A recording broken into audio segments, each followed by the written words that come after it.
Hi there. This video is for African violet growers or anyone that likes to use any repurposed little plastic cup. And if you also drink the Keurig cups or the K-cups or know someone that does, this may be interesting for you. I heard on some news report or something somewhere that the K-cups were turning into a landfill problem almost as big or ranking right up there with disposable diapers and plastic water bottles. And I thought, wow, I recycle pretty much everything I can think of or can, and we use the K-cups in this household, and I have just been throwing them away. So I thought I didn't want to add to that problem, and I decided I'm going to open up the K-cups that we use daily and dig them out and throw away the plastic and get rid of the compost, or throw the coffee grounds in our composter. And how hard can it be? So I wanted to show you this little video on what I found. So one of the brands that we use is the Pete's. I don't know if you can see that very well. And I was opening the Pete's, so what I had done was I first take just a little paring knife or any sharp knife you have, and be careful not to cut yourself. And I just slice open. Oh, I also have my little compost bin here that I keep next to my sink. That's where I put my compost. When it fills up, we bring it out to our composter. So I'm going to hold this right over the little compost bin to catch any of the grounds that I'm going to lose. And this actually just slices open. Sorry, I'm not showing you very well. This slices open pretty easily. And then you just peel off the top, and of course, shake off the grounds. That's foil. You can just throw that right in your foil bin. And then you've got the coffee grounds. So what I do is I dump the coffee grounds that are still pretty wet and stuck together, and I'm just going to dump those into my compost bin. And you see some stuck around the edges here. So I just take my little paring knife, and I'm going to loosen some of these coffee grounds up a little bit. And what happens is, if you look inside there, they all actually do have their own little filter attached to it.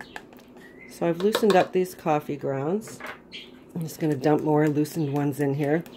And then what I had done is I thought, okay, let's just take out, and I poke in, just kind of lifting up the little filter in there, and dump out some more of the grounds.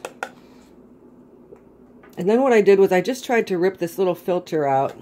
It does come out pretty easily, but what I found is that when it's wet like this, or still damp, this is a fresh one from this morning, that it's pretty hard to get out. Not hard to get out, but it just tears, and you have little bits and pieces all over the place. So what I did was I just set it off to the side, and then this is one from the day before that I had poked. What happens is when it gets a little bit more dry, it just seems to peel off very easily and neatly. Hopefully I'm doing this in front of the camera so you can see it. So I've peeled off this little filter, which is now just a little paper filter. Also goes right in the compost bin. And what my surprise was, in some of these Keurig cups, if you dump this out, it's easily rinsed out now, but they have this really cool little, whoops, look at that.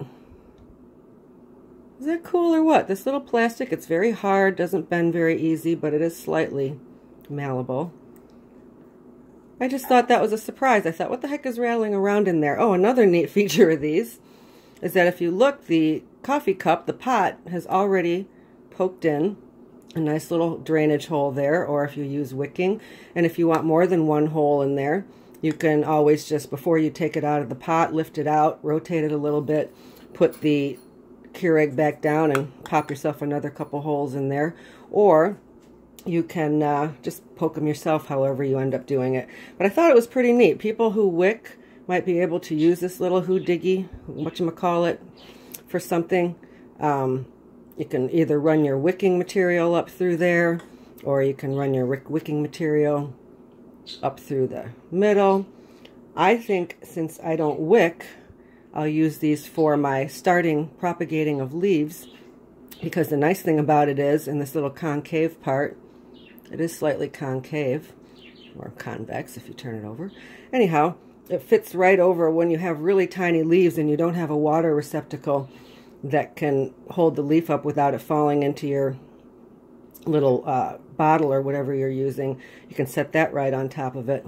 And what I noticed for me is that, ooh, I'll show you one. I don't know if I have an empty one. I use these sometimes when they're emptied out because I love honey, my little honey receptacle. But look at that. It just rests right on top. How perfect is that? When that gets emptied and clean, if I have a leaf that's too big to fit around the edge, a little tiny baby leaf, I can set that on there, fill it up, and the water will still reach the level that I want it to. So that was kind of cool.